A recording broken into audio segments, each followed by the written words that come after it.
Assalamualaikum warahmatullahi wabarakatuh. Waalaikumsalam warahmatullahi Allahu Akbar, Allahu Akbar, Allahu Akbar, Allahu Akbar, Allahu Akbar, Allahu Akbar, Allahu Akbar, Allahu Akbar, Allahu Akbar. Kabira walhamdulillahi kathira wa subhanallahi bukratan wa asila. La ilaha illallah wa la na'budu illa iyyah mukhlishina lahu ad-din wa law kariha al-kafirun. La ilaha illallah wahdahu sadaqa wa'dahu wa nasara 'abdahu wa a'azza jundahu wa hazama al-ahzaba wahdahu. La ilaha illallah wallahu akbar. Allahu akbar walillahil hamd. Alhamdulillah alladzi ja'ala al-yawma 'iidan mubarakan lil muslimin wa syara'a lana al-udhiyata tashakkuran wa taqarruban ila Allah rabbil alamin. أشهد أن لا إله إلا الله وحده لا شريك له إله الأولين والآخرين وأشهد أن محمدا عبده ورسوله صادق الوعد الأمين. اللهم صل وسلم وبارك وأنعم على سيد الأنبياء والمرسلين محمد وعلى آله وأصحابه وأنصاره وجنوده ومن استنى بسنته إلى يوم الدين. أما بعد فيا عباد الله أوصي نفسي وإياكم بتقوى الله وطاعته لعلكم ترحمون. يقول الله تعالى في كتابه الكريم: يا أيها الذين آمنوا اتقوا الله وقولوا قولا سديدا يصلح لكم أعمالكم ويغفر لكم ذنوبكم ومن يطع الله ورسوله فقد فاز فوزا عظيما.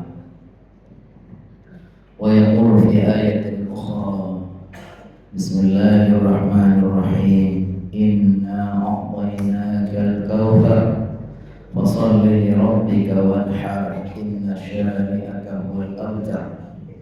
ويقول صلى الله عليه وسلم: ما عمل ابن آدم عملا يوم النحر أحب إلى الله من إغراق الدم فإنها تأتي يوم القيامة بقرونها وأزلافها وأشعارها وإن الدم لا يقع من الله بمكان قبل أن يقع من الأرض فطيبوا بها نفسا. Sallallahu wa sallam Rasulullah Nabiyul Karim. Kaum muslimin dan muslimah jamaah salat Id yang dimuliakan Allah Subhanahu wa taala. Mari sama-sama kita memanjatkan pujian dan syukur kehadirat Allah Subhanahu wa taala yang karena limpahan rahmat-Nya, taufik dan hidayah-Nya di pagi yang penuh berkah, pagi yang cerah, sejuk, insyaallah dipenuhi dengan rahmat Allah Subhanahu wa taala. Kita bersama-sama hadir dalam rangka mensyukuri, dalam rangka bergembira atas hadirnya hari raya Idul Adha.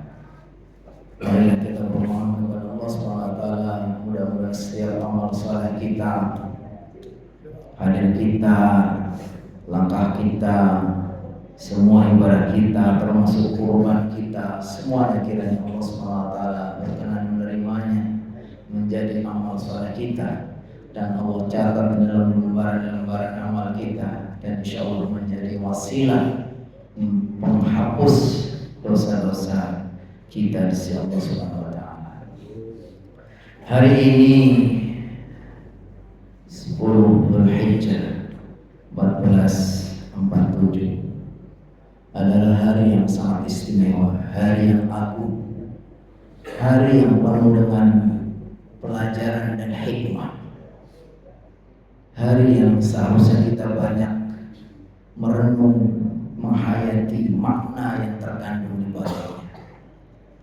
Karenanya pada kesempatan ini marilah kita kembali mengenang hamba-hamba pilihan, kekasih-kekasih Allah, para nabi, para rasul, yang mereka telah mendapatkan kemuliaan yang luar biasa karena mereka telah lulus, telah sukses menjalani ujian demi ujian dalam hidupnya, yang semua ujian itu bisa dilalui dengan sempurna.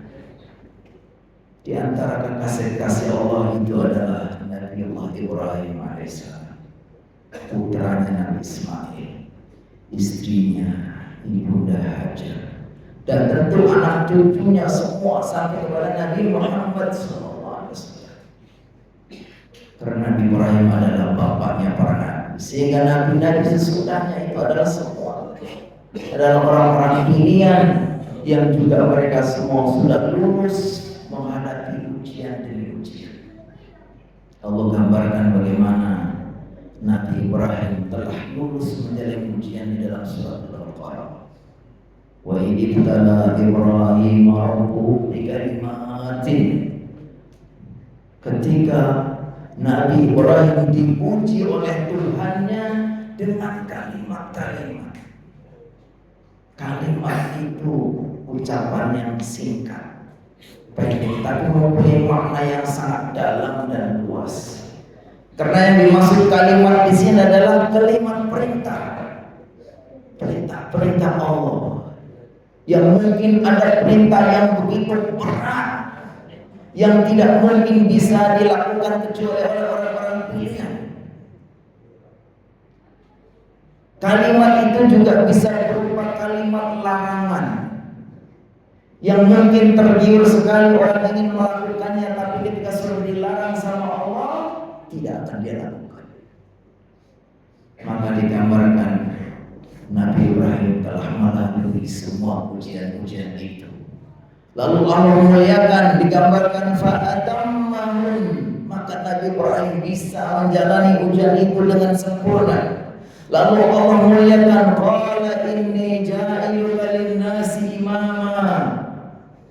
Wahai Ibrahim, karena kamu sudah lulus mengikuti ujian-ujian, inni ja'iluka lin-nasi imama. Saya jadikan engkau sebagai pemimpin, sebagai panutan, sebagai tokoh, sebagai orang yang layak untuk diteladani, dan juga anak cucumu semua. Makanya Ibrahim, qala wa min dzurriyyati, ya Allah, hendaknya yang kau angkat jadi pemimpin, jadi tokoh bukan hanya saya. Wa min dzurriyyati, tapi hendaknya juga anak cucumu. Dan itu sudah terkabul. Doa Nabi Ibrahim itu sudah terkabul. Anak cucunya banyak yang jadi nabi, terutama yang pilihannya adalah Nabi Muhammad SAW. Apa di antara ujian-ujian yang mungkin begitu berat, yang kalau orang-orang biasa tidak akan mampu menjalaninya? Di antaranya ketika Nabi Ibrahim diperintahkan untuk hijrah dari Syam. Syam itu sekarang terjadi di 4 negara: Suriah, Lebanon, kemudian Palestina, kemudian Jordan. Itu jaraknya kurang lebih 1.600 kilo. Jadi perjalanan dari Syam diperintahkan Nabi Ibrahim untuk pindah kemana? Ke Bakkah. Bakkah itu nama lain dari Mekah. Di zaman itu suruh berjalan dengan istrinya dan anaknya sepanjang 1.800 kilo. Kalau sekarang sudah banyak kendaraan, ada pesawat, ada macam-macam, nggak ada masalah. Tapi kita bayangkan zaman itu. Setelah ditempuh perjalanan sekian lama, akhirnya sampailah ke lembah Bakkah. Tapi ternyata apa? Sesampai di sana ternyata Mekah ini adalah lembah gersang. Rabbana inni askantu min dzurriyyati biwadin ghairi dzi zar'in 'inda baitikal muharram. Kami tempatkan keluargaku, istriku dan anakku di sebuah lembah gersang yang tidak ada pohon di dekat rumahmu yang mulia. Jadi kita bayangkan bagaimana ujian yang begitu berat. Setelah sekian lama menempuh perjalanan yang susah, ternyata setelah sampai di sana adalah lembah gersang yang tidak ada tanda-tanda kehidupan, tidak ada pohon, tidak ada air dan seterusnya. Ternyata belum selesai, ujian itu belum selesai. Tidak lama setelah sampai putrinya dan istrinya dan putranya, ternyata Nabi Ibrahim suruh diuji lagi. Harus tega. Wahai Ibrahim, tinggalkan istrimu dan anakmu di tempat ini, kamu balik. Ya Allah, apa seorang ayah harus meninggalkan istrinya, anaknya yang masih kecil, dan tahu di situ adalah tidak ada tanda kehidupan. Pasti berat sekali. Sama dikait dalam Qasasul Anbiya itu diceritakan ketika Nabi Ibrahim berat mau meninggalkannya, lalu istrinya bertanya, wahai Ibrahim, suamiku, apakah kau meninggalkan kami itu perintah Allah? Kata Nabi Ibrahim, ajar be. Terus kata istrinya menguatkan, idan lan yudhi'ana. Kalau memang itu perintah Allah, jangan khawatir. Pasti Allah tidak akan menyanyiakan. Lalu Ibrahim pun kembali ke Palestina atau kembali ke Syam. Ternyata belum selesai juga ujian itu. Setelah sekian tahun Nabi Ibrahim kembali lagi. Putranya yang sudah mulai besar, yang lagi begitu menyenangkannya, ternyata datang ujian yang lebih berat lagi. Digambarkan dalam Quran, ya bunayya inni ara fil manami anni adbah fanzur madza tara. Wahai sayangku, anakku, ayahmu diperintah untuk menyembelih kamu. Bagaimana pendapatmu? Apa kata Ismail putranya? Ya abati fa'al ma tu'mar. Satajiduni insyaallah minas sabirin. Wahai ayahku, kalau memang itu perintah Allah, lakukan apa yang Allah perintahkan kepadamu. Insya Allah saya akan siap. Itulah bagaimana hebatnya orang-orang pilihan kekasih-kekasih Allah, sehingga mereka layak pada kemudian mendapatkan kedudukan yang istimewa di sisi Allah Subhanahu wa taala. Lalu apa pelajaran-pelajaran penting yang bisa kita ambil? Iktibar apa? Hikmah apa? Faedah apa yang menjadi pesan untuk kita? Pertama, hendaknya ketika kita mendapatkan perintah Allah, ketika diuji dengan apapun, hendaknya kita harus bersikap total, percaya, taat, seperti yang dicontohkan oleh Nabi Ibrahim dan juga anak cucunya menghadapi ujian yang mungkin berat sekali. Innama kana qaulal mu'minin idza du'u ila Allahi wa rasulihi liyahkuma bainahum ay yaqulu sami'na wa ata'na wa ulaika humul muflihun. Memang orang mukmin itu seharusnya seperti itu. Ketika diseru oleh Allah dan Rasulnya untuk berhukum, untuk menentukan apapun, gak ada pilihan. Sami'na wa ata'na wa ulaika humul muflihun. Orang-orang yang sami'na wa ata'na itulah yang akan beruntung. Dan kita bisa rasakan bagaimana faedahnya, hikmah di balik itu. Ternyata Nabi Ibrahim dan Nabi Ismail dan Siti Hajar saat itu, masya Allah, mungkin gak kebayang bagaimana di lembah Makkah yang tandus, gak ada pohon, gak ada siapa-siapa. Mungkin yang sholat, yang tolong pun hanya 3 orang zaman itu. Tapi ternyata itu menjadi cikal bakal, menjadi dasar dimulainya dakwah tauhid yang sekarang sudah Masya Allah. Kita bayangkan Mekah ini sekarang menjadi bumi yang paling elit, paling mahal, paling dikenal seluruh dunia. Nggak ada, bahkan orang non muslim pun tahu. Apalagi zaman sekarang medsos sudah luar biasa. Tapi kita bayangkan bagaimana zaman itu, nggak terpikir oleh mereka bahwa Mekah ini menjadi tempat yang Masya Allah. Sekarang orang berbondong-bondong ke sana untuk umrah, untuk haji. Orang umrah haji setahun itu kurang lebih sampai 15 juta setiap tahun. 15 ada yang sampai 20 juta. Orang haji setiap tahun antara 18 sampai 1,8 atau sampai 2 juta. Ya Allah, bagaimana? Sampai kalau kita mau haji daftar sekarang itu boleh jadi daerah tertentu nanti 40 tahun lagi, ada yang 50 tahun. Saking semua orang itu pengen mendatangi tempat ini, tempat yang berkah, yang didoakan oleh Ibrahim. Rabbana inni askantu min dzurriyyati biwadin ghairi dzi zar'in 'inda baitikal muharram. Ya Allah, kami tempatkan sebagian anak cucuku, keluargaku di satu lembah gersang di dekat Baitul Muharram. Rabbana faj'al afidatan minan nasi tahwi ilaihi. Ya Allah, jadikanlah hati-hati semua manusia itu rindu, cenderung padanya. Dan itu sudah terbukti. Semua kita pasti, kalau kita keimanannya benar, seorang mukmin itu pasti ingin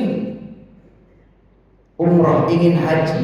Ketika kita pertama kali melihat Baitullah yang dibangun oleh Nabi Ibrahim dan Ismail, pasti kita terharu, mungkin meneteskan air mata. Kalau kita keimanannya benar, bahkan orang sudah berkali-kali pun bisa jadi dia menangis melihat Ka'bah.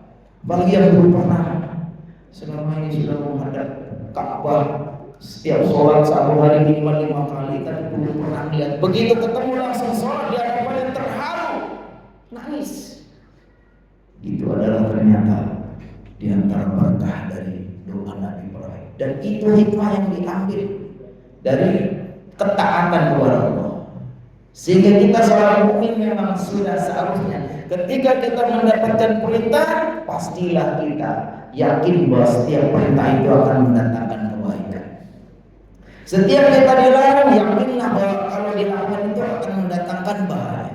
Makanya nggak ada lagi kecuali kita sami'na wa ata'na wa ulaika humul muflihun. Siapa yang taat, itulah orang yang beruntung. Pelajaran yang lain adalah bagaimana ternyata bumi Syam yang dulu Nabi Ibrahim tinggal di sana bersama keluarganya, yang pernah juga di situ menjadi kiblat pertama, yaitu di Al-Quds atau yang sekarang di Masjidil Aqsa. Itu adalah buminya para nabi, bumi yang disucikan. Di situ ada Baitul Maqdis, di situ ada Masjidil Aqsa yang menjadi kiblat pertama umat Islam. Bahkan Nabi Muhammad SAW di awal-awal ketika di awal-awal Nabi Muhammad yang menjadi nabi sampai 13 tahun di Mekah itu sholatnya masih menghadap ke Masjidil Aqsa. Selesai hijrah atau pergi hijrah kurang lebih 16 bulan sampai 17 bulan itu sholatnya masih menghadap Masjidil Aqsa. Baru ketika ada perintah qad naqara qalbu wajhika fis sama' falan waliyannaka qiblatan tarha fa walli wajhaka shatral masjidil. Baru setelah itu Nabi Muhammad SAW sholatnya menghadap ke Baitul Haram. Ini adalah bumi warisan para nabi yang juga kita sebagai umat muslim menjadi bagian yang harus juga bertanggung jawab untuk menjaga. Dan yang paling parahnya sekarang adalah yang di Palestina, dan lebih khusus lagi di Gaza. Gaza sekarang ini belum total, infrastrukturnya belum total, semua bangunan untuk habis. Pengungsian juga mengalami krisis. Mereka terpaksa harus tinggal di tenda-tenda yang tidak layak. Bahkan terpaksa dia harus tinggal di daerah zona merah yang berbahaya, yang rawan yang setiap saat terancam. Krisis dari sisi kebutuhan pokoknya, susah cari air. Beberapa kali saya dapat kiriman video dari sana untuk diterjemahkan ini bagaimana menggambarkan sulitnya mereka ketika menghadapi kebutuhan pokok, nggak ada air, nggak ada makanan, dan seterusnya. Dan kita sekarang nggak kedengaran info, kalau terfokus kepada perang Amerika dan Iran sekarang. Tapi pada saudara-saudara kita di sana, masya Allah, begitu berat penderitaannya. Infrastruktur kesehatan juga habis, rumah sakit, klinik semua habis. Itu sebetulnya memang gerakan genosida. Itu adalah strategi orang-orang Israel untuk menghancurkan atau untuk menghabiskan etnis Palestina. Makanya mereka itu dengan berbagai cara. Mungkin kalau dengan senjata ya sudah sekian banyak korbannya, mungkin sudah sampai 70.000 dan seterusnya. Tapi sebetulnya mereka sekarang itu bisa mati pelan-pelan karena nggak ada kebutuhan, karena tidak ada kebutuhan. Dan itu bagi kita umat Islam itu catatan khusus, karena saudara-saudara kita yang di Palestina itu secara historis itu punya hubungan yang erat dengan kita orang Indonesia. Bahkan ketika kita pertama kali memproklamirkan kemerdekaan 1745 itu ada utusan dari sana, Syekh Said Amin Al-Husaini sama seorang diplomat, seorang Muhammad Ali Tahir itu utusan dari sana untuk mengakui kemerdekaan kita. Kita sudah merdeka 80 tahun lebih, 81 atau 82 tahun kita. Ternyata mereka sampai sekarang masih dijajah. Dulu mempunyai nasib yang sama-sama dijajah. Kalau kita dijajah sama Belanda, mereka dijajah sama Inggris. Tapi kita sudah merdeka, ya sampai sekarang. Maka kita harusnya ada perhatian khusus. Bukan kita nggak peduli dengan saudara-saudara kita yang ada di sini, bukan. Tapi mereka adalah juga punya ikatan yang khusus, yang sudah seharusnya kita juga punya perhatian. Yang kedua, bahwa mereka itu adalah saudara-saudara kita. Walaupun secara geografis mereka jauh, kita ke sana itu sampai 11 jam. Sini ke Jeddah kurang lebih 9 jam, nanti dari Jeddah ke Palestina sekitar 2 jam sampai 2,5 jam naik pesawat. Tapi bagaimana? Memang secara geografis kita jauh, tapi dalam Islam ini mereka adalah saudara-saudara kita. Innamal mu'minuna ikhwatun fa aslihu baina akhawaykum wattaqullah. Bahkan kata Rasulullah SAW, matalul mu'minin fi tawadihim wa tarahumihim wa ta'atufihim kama sajal jasadil wahid idza ishtaka minhu 'udwun tada'a sa'irul jasadi bis-sahur. Orang mukmin dan orang mukmin yang lain itu dalam berkasih sayang, dalam saling memberikan perhatian itu seperti satu anggota tubuh yang apabila ada bagian yang menderita, bagian yang lain ikut merasakannya. Kita juga harus seperti itu. Saudara-saudara kita bagaimana? Kalau kita masya Allah, alhamdulillah, kita bersyukur, kekurangan makan, bahkan kita bisa makan daging banyak, korban banyak tadi. Tapi coba apakah saudara kita di sana? Jangan-jangan mereka tidak dapat. Nah, itu harusnya menjadi perhatian kita. Kalau kita bisa lakukan apa yang bisa kita bantu, setidaknya dengan perhatian dan doa kita.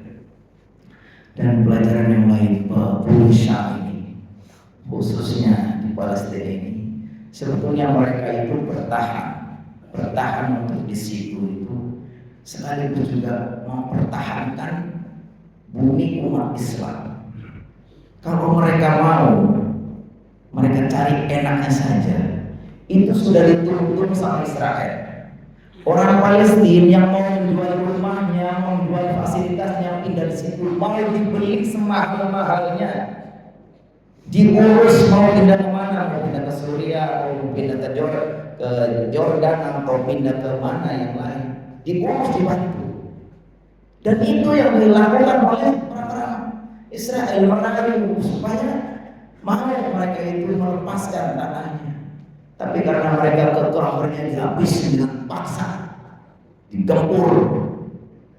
Tapi harusnya kita juga merasa hutang budi. Mereka kenapa bertahan di situ dalam rangka untuk mempertahankan bumi suci ini, situs mulia, ada Masjidil Aqsa, ada Baitul Maqdis itu.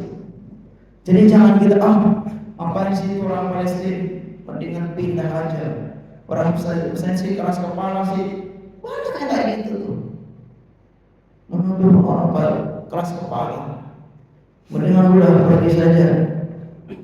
Apalagi mereka juga dicap udah ahli bid'ah apa gitu, akhirnya nggak usah diperhatikan. Ya Allah, kok ada orang muslim seperti itu? Gak usahlah kita ini karena dia itu muslim. Cukuplah dia sebagai manusia pun. Ketika kita melihat ada kezaliman, kita maju.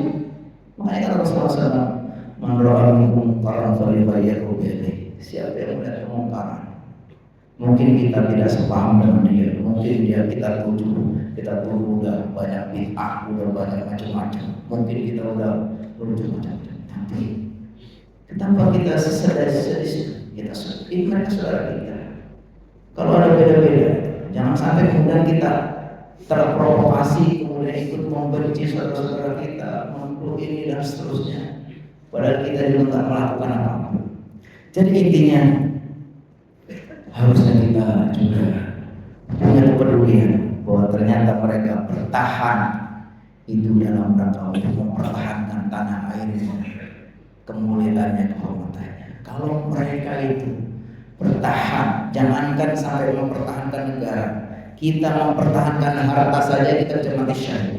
Kata Rasulullah SAW, man mata duna malihi mata syahid. Kalau ada orang mau merampas harta kita, kemudian kita lawan, kemudian kita mati syahid. Kalau sekedar mempertahankan uang dompet aja kita bisa mati syahid, masa mempertahankan tanah airnya dianggap nggak mati syahid? Jadi marilah kita doakan saudara-saudara kita, para korban, kemudian juga orang-orang yang terzalimi, khususnya di Palestina, di berbagai macam bumi yang lain. Mudah-mudahan Allah SWT berikan mereka pertolongan, Allah berikan pertolongan dan kesabaran. Dan di antara mereka jika ada yang meninggal, maka insyaallah wafat dalam keadaan syahid fisabilillah. Barakallahu li wa lakum fil Qur'an wa nafa'ani wa iyyakum bima fihi minal ayati wa dzikril hakim. Wa taqabbal minni wa minkum tilawah